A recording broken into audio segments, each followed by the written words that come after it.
இதா கரூர் நெரிசல் சம்பவம் தொடர்பாக இரண்டு விதமான சர்ச்சைகள் இப்போது எழுந்திருக்கின்றன.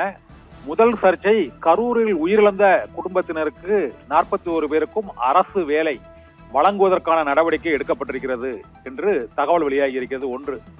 இரண்டு, அந்த தமிழக வெற்றிக் கழக அரசில் அமைச்சர் ஆதவ் அர்ஜுனா கரூர் நெரிசல் சம்பவம் தொடர்பாக பேசிய போது போலீசாரே அங்கு நெரிசல் ஏற்படுத்தி 41 பேரையும் கொன்று விட்டார்கள், கரூர் தொடர்பாக ஒரு கணக்கு வழக்கை முடிக்க வேண்டியிருக்கிறது என்று ஆதவ் அர்ஜுனா பேசியிருக்கிறார். இரண்டாவது.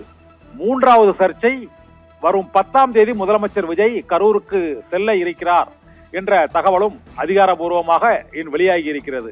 இந்த சூழ்நிலையில் கரூர் சம்பவம் தொடர்பாக சிபிஐ விசாரணை நடத்தி வரக்கூடிய நிலையில் அமைச்சர்களும் முதலமைச்சரும் இது போன்ற கருத்துக்களை தெரிவிப்பதும் அவர்களுக்கு உதவித்தொகை வழங்குவதும் விசாரணையில் பாதிப்பை ஏற்படுத்தும் என்பதால் கரூர் சம்பவம் தொடர்பாக எந்த விதமான கருத்துக்களையும் தெரிவிப்பதற்கு தடை விதிக்க கோரி திமுக தரப்பில் உச்சநீதிமன்றத்தில் இன்று முறையீடு செய்யப்பட்டிருக்கிறது. இந்த முறையீட்டை அவசர வழக்காக விசாரிக்க வேண்டும் என கோரப்பட்டது.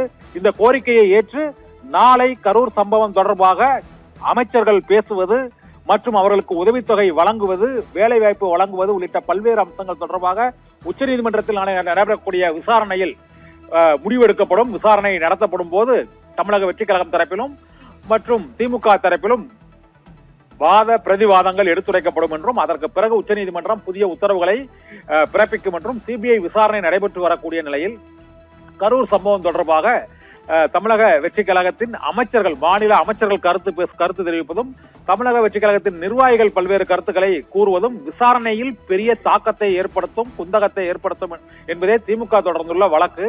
இதனால் தொடர்ந்து கரூர் சம்பவம் தொடர்பாக கருத்துக்களை தெரிவிப்பதற்கும் பாதிக்கப்பட்டவர்களுக்கான உதவிகள் வழங்குவது உள்ளிட்டவற்றை மேற்கொள்வதற்குமான அனுமதி மற்றும் தடை உத்தரவு பிறப்பிக்கப்படுமா என்ற கேள்வி எழுந்திருக்கிறது. நாளை விசாரணை உச்சநீதிமன்றத்தில். இதனால் இந்த விசாரணை உச்சநீதிமன்றம் நடைபெறும் இந்த விசாரணையின் போது கரூர் சம்பவம் தொடர்பாக அடுத்த கட்ட உத்தரவுகள் பிறப்பிக்கப்படும் என எதிர்பார்க்கப்படுகிறது. நிகிதா.